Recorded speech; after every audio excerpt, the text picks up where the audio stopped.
I can still recall the way my stomach tightened with a mix of excitement and nerves that night. Jake and I had just wrapped up a simple, laid-back dinner, one of those casual first dates where you're unsure if you've left an impression. We sat in his car, lingering in the parking lot, stealing glances at each other like neither of us wanted the night to end. That's when he suggested it, a late-night hike up Shadow Ridge. A part of me hesitated. I'd heard the area could be eerie after dark, but I was caught up in the rush of the moment, eager to see where this new connection might lead. Without overthinking, I agreed, trying to appear more fearless than I actually felt. We left the glow of the streetlights behind and drove deeper into the wilderness. With each passing mile, the usual buzz of nighttime life faded, replaced by a silence so thick it made me lean forward in my seat. I caught fleeting glimpses of jagged cliffs on either side of the road, barely visible under the dim moonlight. Jake tapped his fingers on the steering wheel, acting relaxed, but I noticed how he squinted at the shadowy trailhead as we pulled over. Watching him grab a flashlight gave me a small sense of comfort, though I wasn't sure how much help that tiny beam would be out here. The moment we stepped out, the cold wrapped around me, making me clutch my jacket tighter. A small voice in my head questioned my decision. Jake led the way along a narrow trail that wound between darkened rock faces. At first, the night felt almost magical. The crunch of gravel under our feet, the whisper of leaves overhead. It seemed like we had this entire secluded slice of nature to ourselves. But with each step, the awareness of how alone we were grew sharper. My breath quickened, and I found myself glancing over my shoulder more than once, half expecting something to appear from the darkness. Jake hadn't admitted he was uneasy, but I caught how his eyes kept sweeping the path ahead. He had mentioned he knew this area well, yet his pace slowed every so often, like he was reconsidering whether to keep going or turn back. I kept telling myself it was just my nerves playing tricks on me. Still, I couldn't shake the odd feeling in the air. The way every sound, from our footsteps to the faintest rustling, felt amplified. We reached a stretch where overhanging branches blocked what little light remained. Jake switched on the flashlight, and the beam wobbled, casting restless shadows along the ground. The trail seemed even narrower than before, and I noticed him gripping the light so tightly his knuckles turned pale. We pressed forward with cautious steps. I thought about suggesting we turn back, but I didn't want to seem scared. Maybe Jake felt the same because neither of us spoke. Then Jake suddenly stopped short. I nearly walked into him. He stood frozen for several seconds, and a spike of panic shot through me. The flashlight beam skidded across the dirt, illuminating a lump ahead, something that didn't belong with the usual scattered rocks and branches. My pulse pounded. Jake shifted slightly but didn't dare nudge it again. He raised the flashlight a little higher, and though the beam flickered over uneven ground, I still couldn't quite make out what lay there. The silence closed in around us. We locked eyes, and in that instant, I knew we both had the same instinct to run. Neither of us hesitated. We turned and hurried back the way we came, our footsteps crashing against the gravel. The flashlight swung wildly, casting just enough light to guide us forward, but I couldn't shake the feeling that something beyond its reach was watching. I didn't let out a full breath until we reached the car. Even then, my hands trembled so badly that I struggled to buckle my seatbelt. We drove away in silence, too rattled to speak.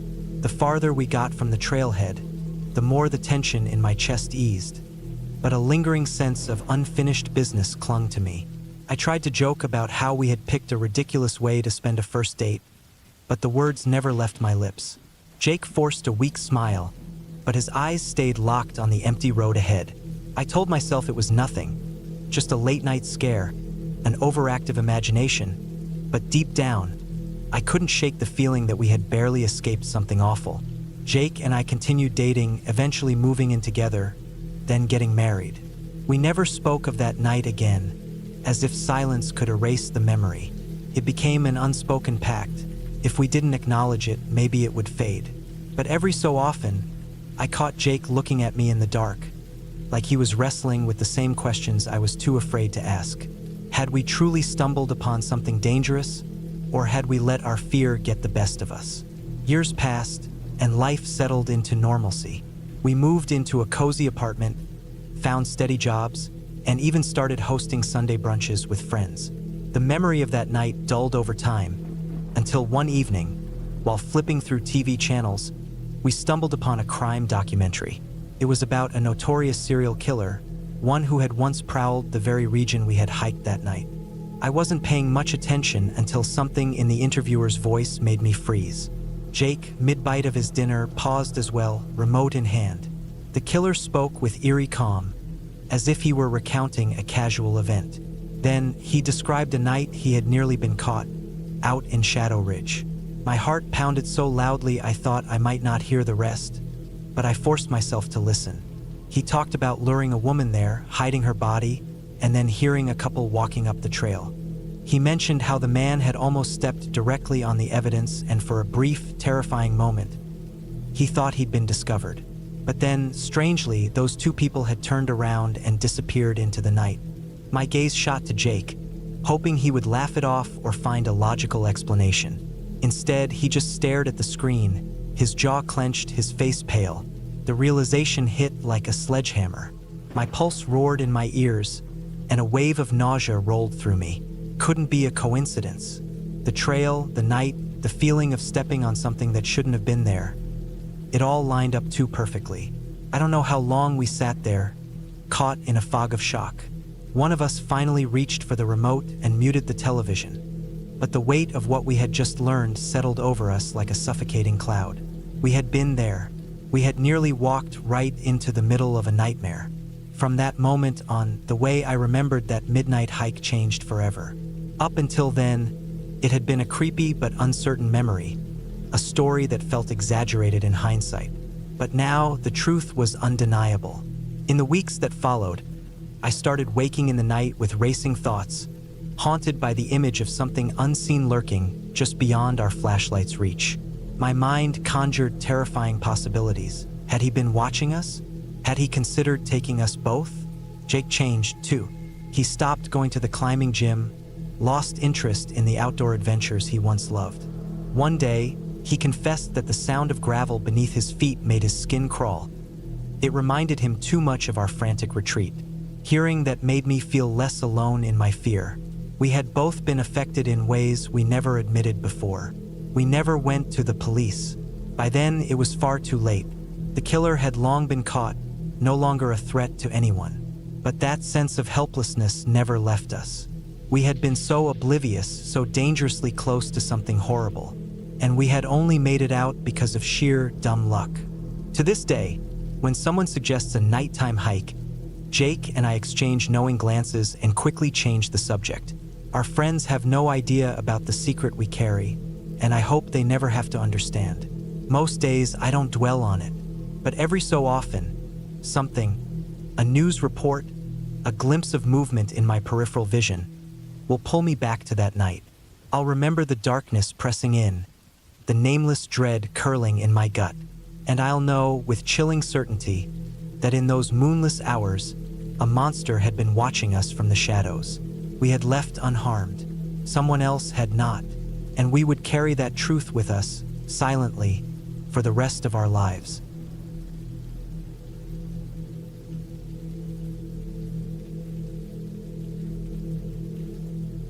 I always believed our old lakeside cabin was a safe retreat. My family had been coming here for years, appreciating the calm waters and the sense of seclusion we never quite found anywhere else. It was deep in the wilderness, no public docks, barely any phone signal. On quiet days, you might hear the distant call of a loon or catch sight of an eagle gliding high above. To me, it felt like our own hidden escape. Earlier this summer, my husband and I grew restless. Across the lake stood an abandoned summer camp, one we had been eyeing since we arrived.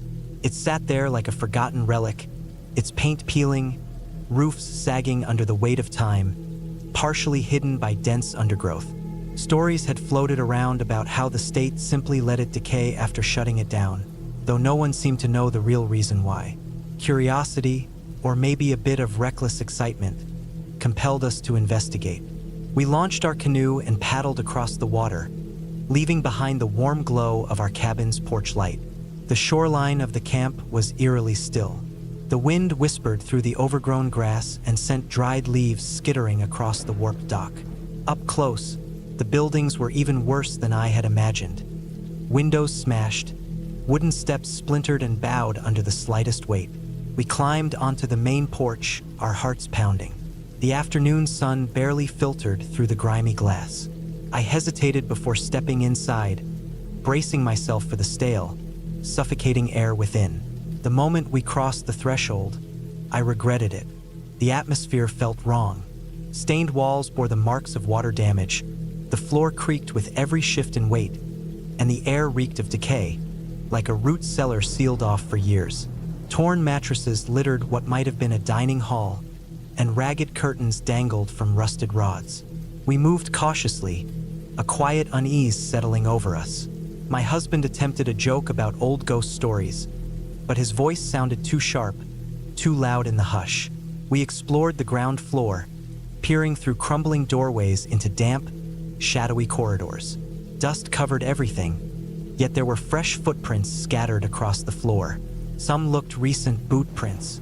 That alone sent a warning signal through my mind, but I kept reasoning they could belong to hikers or other curious visitors. As we ventured deeper, an oppressive weight seemed to settle over the place, like the walls themselves wanted us gone. Then I heard it, heavy footsteps above us. Slow, purposeful. My breath caught. My husband froze, his eyes fixed on the dark stairwell at the end of the hall. The steps grew louder, faster, crossing the floor with force. A cold wave of fear crashed over me. In an instant, we bolted. The front door was our only escape. Behind us, those footsteps thundered in pursuit, as if whoever or whatever was up there had decided to chase us out. I wrenched the door open, nearly stumbling in my rush to get outside. We sprinted around the side of the building, desperate to stay out of sight if someone, or something, burst through the door after us. My lungs burned, my mind racing with the realization that we had stepped into something we were never meant to disturb. Then the porch groaned again, louder, heavier this time. We ducked into the trees, crouching behind thick branches. The undergrowth tore at our clothes, but we didn't stop. From just beyond the corner of the house, I could hear movement, agitated, searching. My husband nudged me forward. We dared not speak. We stuck to the edge of the woods, circling wide around the lake. Our canoe waited where we had left it, bobbing innocently on the shore, but we couldn't risk exposing ourselves. Instead, we crept through the tangled brush, stumbling over roots and fallen branches. Every rustling sound made me flinch. It felt like we were being followed, though I never saw a clear sign of another set of footsteps. By the time we reached our dock, the sun had sunk low over the water. I leaned against a wooden post, gasping for air, staring back across the lake. The old camp stood like a dark silhouette, silent and brooding. My husband slumped beside me, drenched in sweat. Our family rushed outside, alarmed by our condition, but all we could do was stammer about footsteps, about something chasing us. We abandoned the canoe that evening, unwilling to risk another visit. I couldn't stop thinking about those pounding steps overhead, the way they shifted from a slow tread to a sprint. Maybe it was just a squatter, but something about it felt wrong, like there was more to that place than we would ever understand.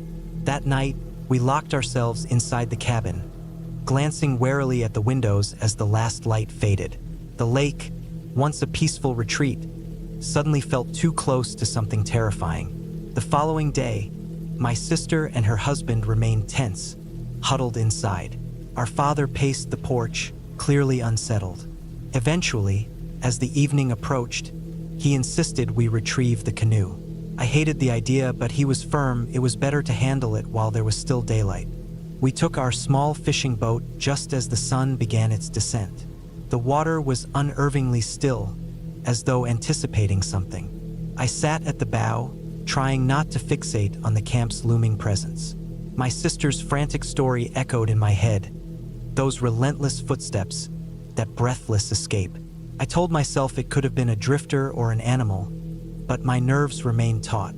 By the time we pulled onto shore, the air felt heavier. The buildings loomed in quiet ruin. My father held up a flashlight, though the last rays of sun still clung to the sky. Neither of us spoke. It felt like words might stir something sleeping. The front steps sagged under our weight. The door hung crooked on its hinges. Inside, the air was thick with mildew. We stepped over fallen debris, our footsteps unervingly loud. My father methodically checked each room. Kitchen counters rotted, cabinets yanked from walls, hallways lined with empty bunks. The stillness pressed in from all sides. As we reached the stairs, a loose board cracked under my foot. My father shot me a look. We needed to move quickly. We climbed, the air growing dense. The upstairs hallway was lined with empty rooms, their wallpaper peeling in long, curling strips. Dust swirled in the light of our flashlight, revealing faint footprints that did not belong to us. We found no trace of the heavy steps my sister had heard, but the knowledge that someone had been here lingered. As we made our way downstairs, a sound from outside sent my pulse into a frenzy. A metallic clang, or perhaps a loose piece of siding shifting in the wind. My father muttered that it was nothing, but neither of us believed that. Stepping onto the porch, I felt an immediate wave of relief. We hurried toward the canoe. The rope securing it to a tree looked different, as if it had been tampered with. Wind, maybe, or rising water. At least that's what we told ourselves. Then, a sharp snap of a branch behind us. We froze. The fading light stretched shadows across the tangled lot, but nothing moved. No figures, no signs of pursuit. My father motioned for us to keep going. We shoved off into the water. Only when we were safely adrift did I dare glance back. The abandoned camp loomed, silent. No movement, no sound. As we reached our cabin's shore, my family was waiting, their faces tight with worry. We forced uneasy smiles, sharing only vague details, just odd noises, just small things out of place. But deep down, I knew I would never feel at ease again. That camp was like a locked door we had forced open, and now something inside had taken notice. We had retrieved the canoe, but as night settled in, I couldn't shake the feeling that we had also brought back something far worse, an awareness that we had trespassed where we never should have gone.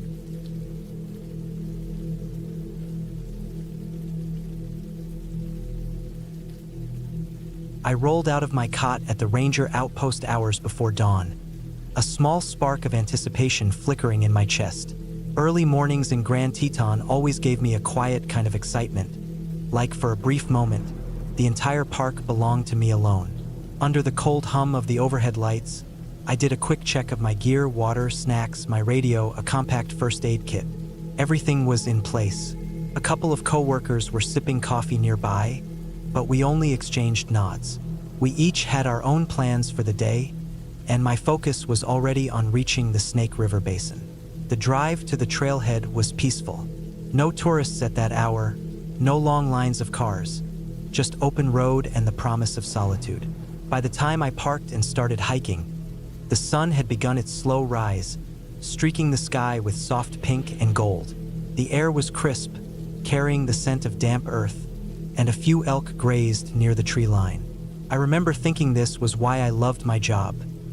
Everything felt untouched, perfectly still. The first few miles passed easily as I scanned the horizon for signs of wolves or moose. The tall grass swayed in rolling waves, making the landscape seem almost alive. Usually, that movement was calming, but something gnawed at the edge of my thoughts. A subtle unease I couldn't quite place. The only sounds were my boots on the dirt and the occasional whisper of wind. No distant voices, no cars from the highway. It felt like the valley and I were the only two things in existence. About 10 miles from the nearest road, the trail opened into a clearing. That's when I saw it. At first, I thought it was just a rock partially buried in the dirt. But as I moved closer, the shape became unmistakable. A deer's head. A doe specifically. It rested squarely in the middle of the path, as if someone had placed it there with deliberate care. My heartbeat thumped louder in my ears as I stepped closer. I'd encountered plenty of animal remains before. Carcasses torn by mountain lions, remains scattered by scavengers, but this was different. There was no blood, no ragged edges. The neck ended in an unnervingly clean cut. The doe's eyes were still open, almost lifelike if you didn't look too hard. No bite marks, no signs of a struggle, nothing. Even the crows, which usually wasted no time descending on remains, were nowhere to be seen. I crouched down, trying to keep my voice steady in case I needed to radio the station, but the only response from my radio was a low hiss of static. The valley must have been blocking my signal. My hands shook slightly as I pulled out my phone and took several photos, capturing every unsettling detail. Part of me wanted to search for the rest of the body, but logic told me if a predator had done this, the rest would be nearby. And yet, there were no drag marks, no tracks of any kind. Just this impossible, untouched head in the middle of the trail. Stepping around it felt like crossing into some forbidden place. The sun still shone, but the clearing held a kind of shadow that had nothing to do with light. I scanned the tall grass, half expecting something to move. A lurking animal, or maybe even a person hiding just out of sight. The longer I stood there, the stronger the unease grew. Finally, I decided I had gathered all I could. My radio still hissed uselessly, and the need to reach higher ground for a clear signal became urgent. Before leaving, I took one last long look, forcing the image into my memory. I had dealt with strange situations before, but this one felt different, like something wanted me to find it, as if the land itself had decided to reveal something it normally kept hidden. I turned, heart hammering, and retraced my steps along the trail, a knot tightening in my stomach. The usual comfort I found in solitude had vanished. The open space now felt suffocating, and I knew I wouldn't be able to rest until I had an explanation, no matter how impossible it seemed. As I climbed higher along the winding path, I replayed every second I had spent beside that severed head. The air was colder now, despite the sun hanging high above. Dust kicked up with every step, but I barely noticed, my eyes scanning the horizon for any sign of movement. The feeling that something was watching me wouldn't shake. The trail began to rise more steeply, and I fought the urge to speed up. It wasn't just the shock of what I'd found. It was the weight of the unanswered questions pressing in on me. Then, finally, my radio crackled with the faintest buzz of chatter. Relief hit me like a wave. I paused on a rocky ledge, took a steadying breath, and lifted the radio. "Base, this is Ranger Dalton," I said, voice unsteady. "Do you read me?" The silence that followed was excruciating, broken only by the crackling static. Then, finally, a response. "Dalton, this is Base. We hear you. Everything all right out there?" I almost laughed at the question. I need to report something unusual." My mouth felt dry. "A deer head, a doe, has been cleanly severed. No blood, no tracks, no body, about 10 miles in." A long pause. "Say again." I forced a steady breath. "A severed deer head. It's intact, just sitting in the middle of the trail. No sign of a predator." Another pause, then "Copy that. We'll send someone out. Stand by." The radio clicked silent, but instead of feeling reassured, I only felt more unsettled. I had hoped for an immediate explanation, something rational. Instead, I was left with my own words echoing back at me, sounding more ridiculous with each replay in my head. I continued up the ridge, the bright daylight at odds with the weight in my chest. My shoulders were hunched as if bracing for something behind me. My mind kept circling the same thoughts. What could cut so cleanly? Why leave it out in the open? And why a doe with no antlers to make it valuable to poachers? By the time I reached camp, exhaustion pressed heavy on me, but my nerves refused to settle. I scrolled through the photos I'd taken, zooming in on every unnatural detail. The eyes still looked too alive. The clean cut offered no clues. I thought about the campfire stories I'd heard from other rangers, tales of strange figures spotted at the tree line, eerie sounds in the canyons at night. I had always dismissed them, but now sleep wouldn't come. Every time I drifted off, I jolted awake, certain I had heard something move outside my tent. The wind stirred the trees, but in my mind, it was something else, something clawing at the fabric. At first light, despite barely sleeping, I was wide awake.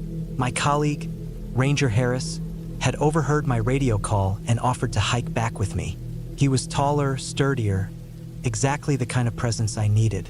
We barely spoke as we made our way back, as if words might summon something neither of us wanted to face. 2 hours later, we arrived at the spot. My stomach dropped. The head was gone. The clearing was undisturbed, the ground pristine, as if nothing had ever been there. I felt Harris glance at me, doubt flickering across his face. Quickly, I pulled out my phone, showing him the photos. He studied them in silence. Could something have dragged it off? I shook my head. There were no tracks, and there'd be signs if it had been moved. Harris exhaled, scanning the quiet valley. Everything looked the same as before. Too normal, too still. I didn't say it out loud, but I knew deep down we weren't supposed to find it in the first place.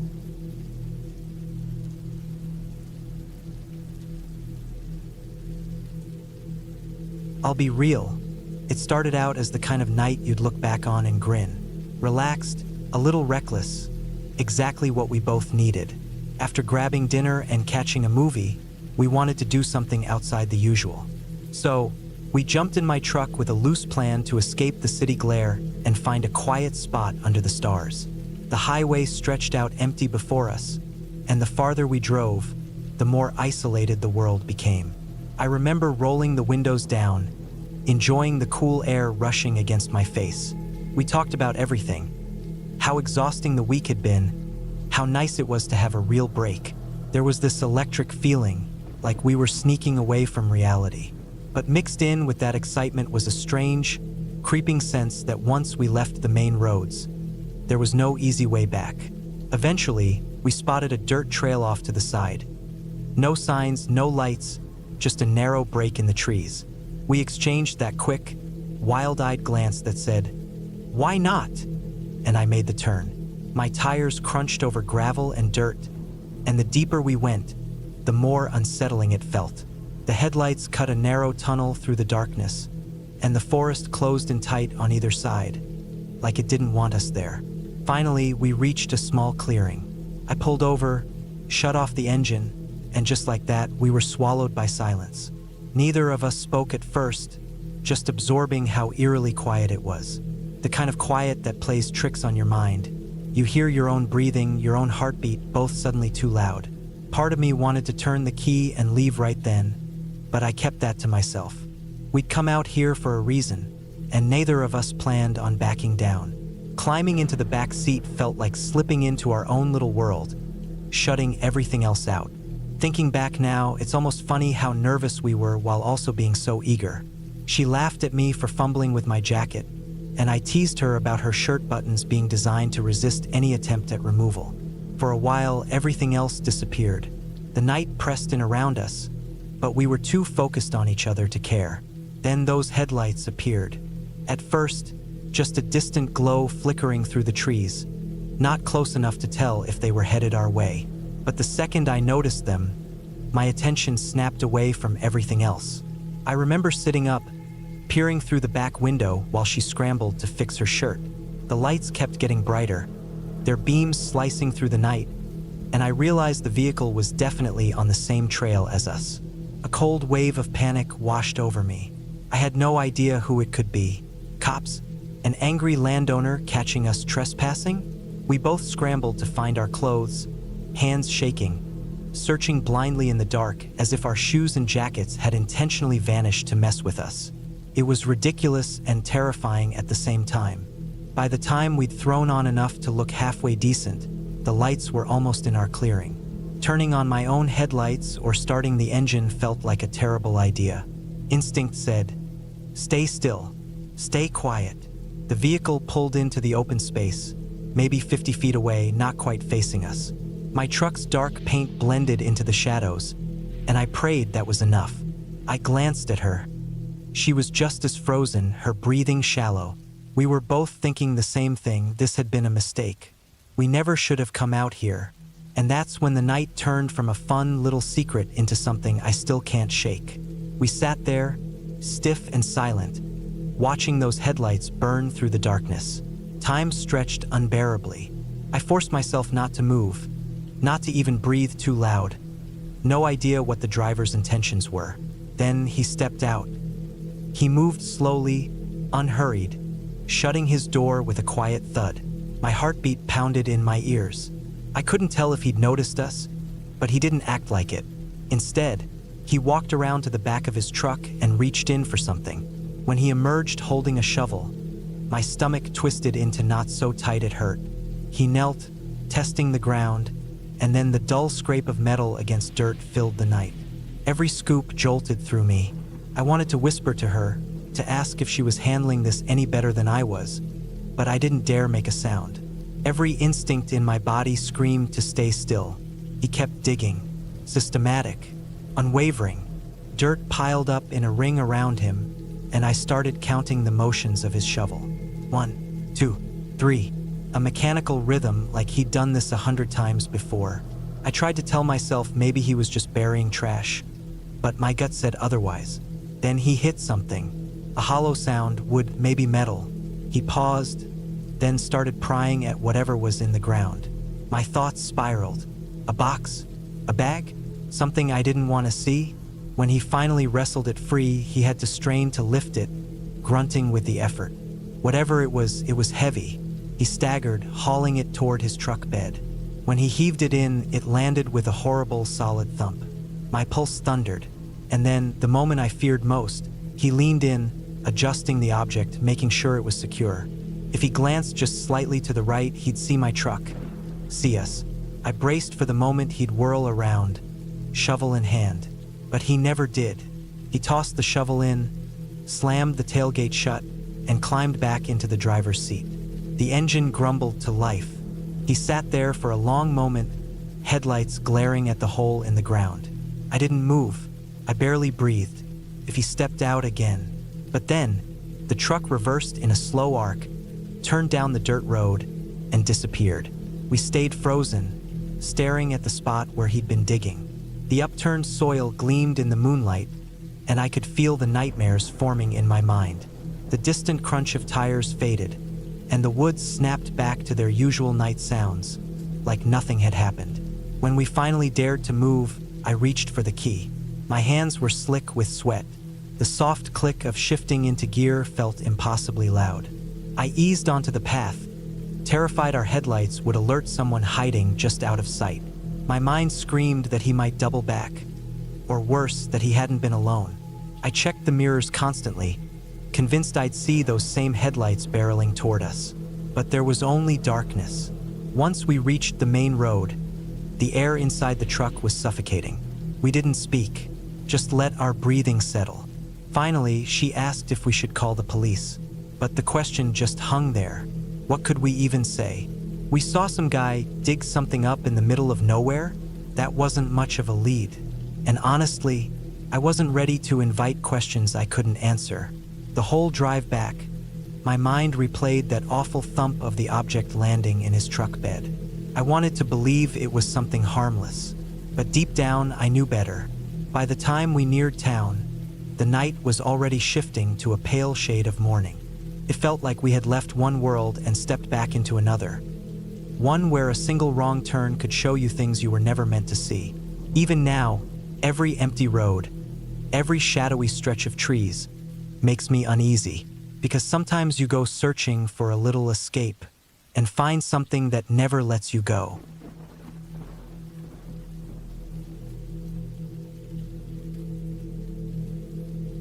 I remember the first time I wandered into that forgotten stretch of woods, feeling like I'd stumbled upon a hidden world no one else had noticed.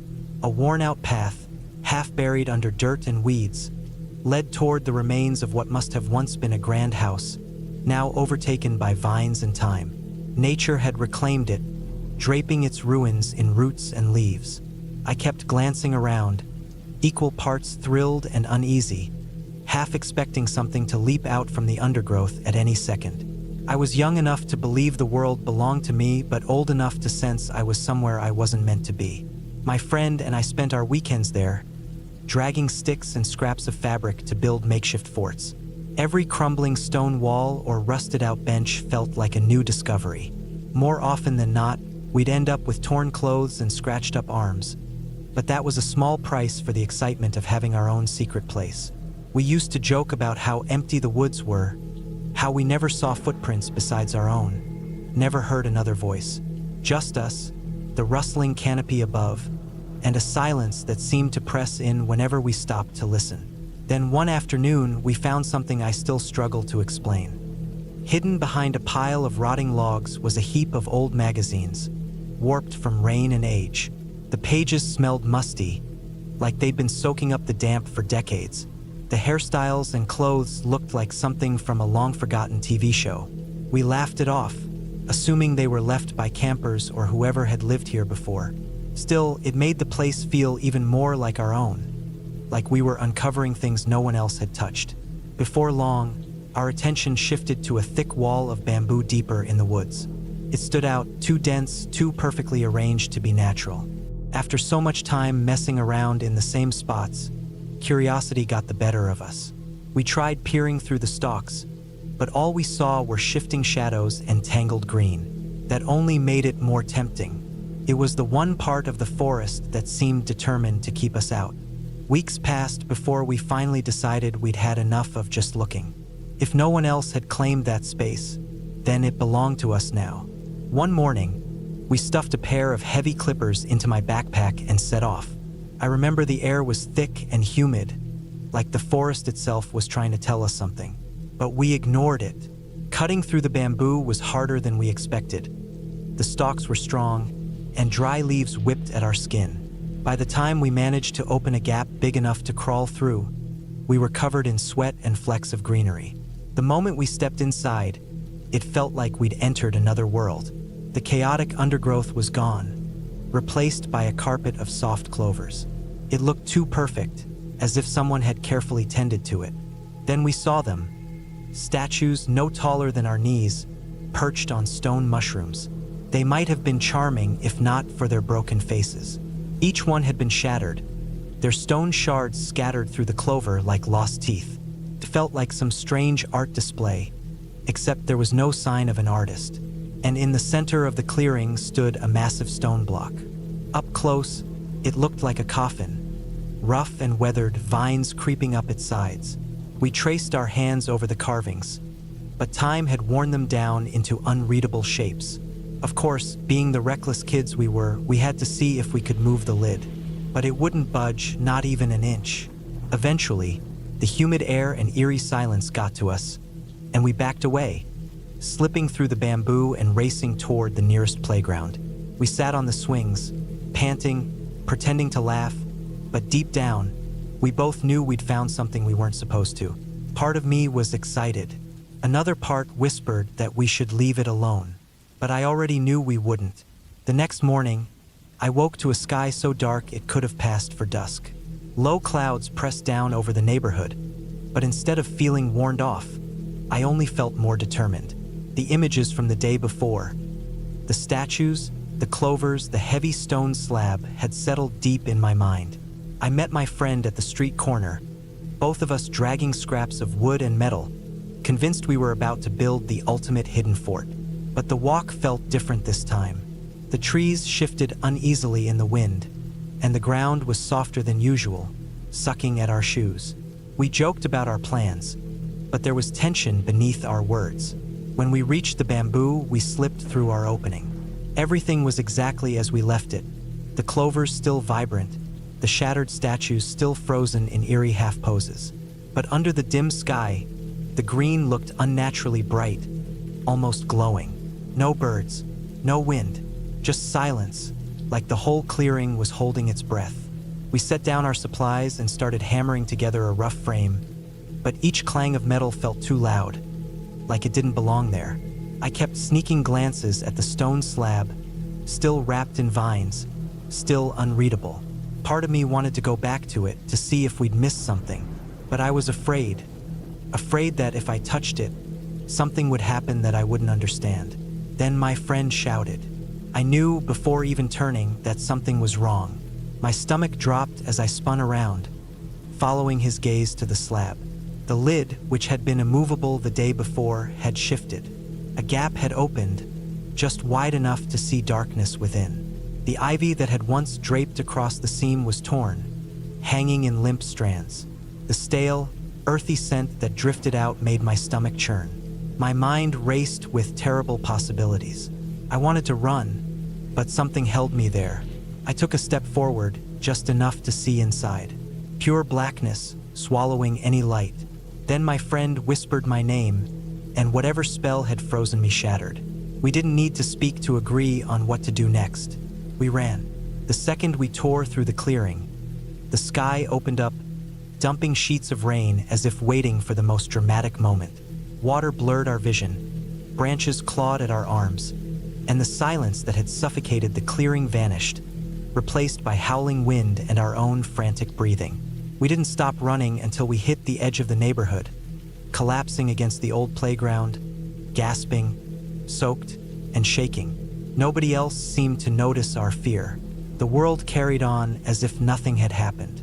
We sat there, unable to joke or even speak, until my friend finally muttered that we were done. We both knew it. Whatever we had disturbed, we wanted no part of it. We never went back for the wood, never revisited the clearing, even when the weather cleared and another weekend rolled around. Anytime one of us brought it up, a cold unease settled between us. Our secret kingdom had turned against us, and all I wanted was to forget the sight of that stone lid, pushed aside, waiting for someone foolish enough to look inside.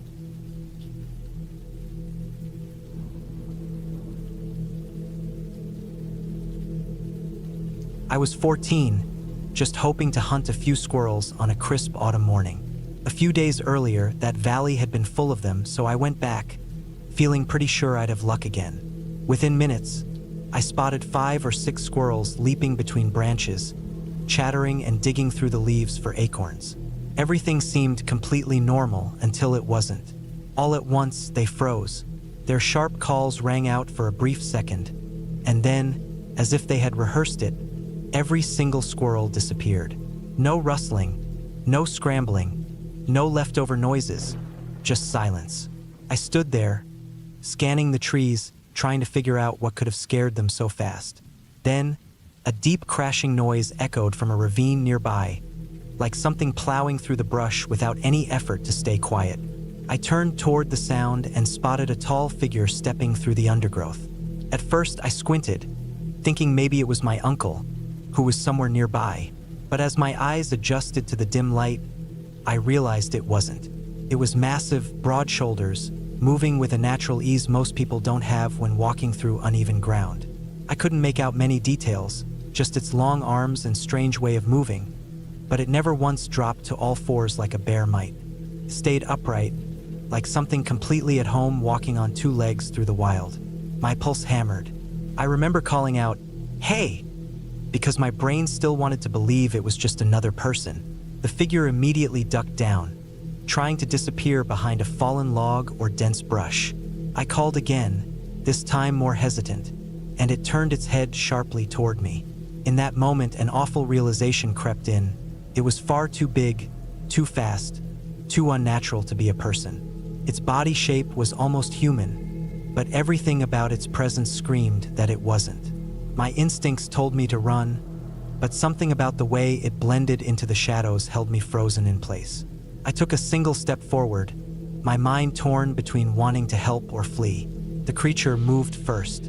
It took off in a full sprint, still upright, faster than I thought possible, like it had done this 1,000 times before. It vanished into the trees, covering ground so quickly that I knew if it wanted to come after me, I'd never outrun it. The silence that followed was unbearable. No birds, no squirrels, not even the sound of the wind. That's when it hit me. If that thing had wanted to, I wouldn't have made it out. My feet finally listened, and I tore out of the valley, my heart pounding the entire way back. I might have been able to push that experience to the back of my mind, but then something else happened, this time much closer to home. I was walking my dog through a nearby field late at night. The air was still, and he was busy sniffing the ground. Out of nowhere, a roar shattered the quiet.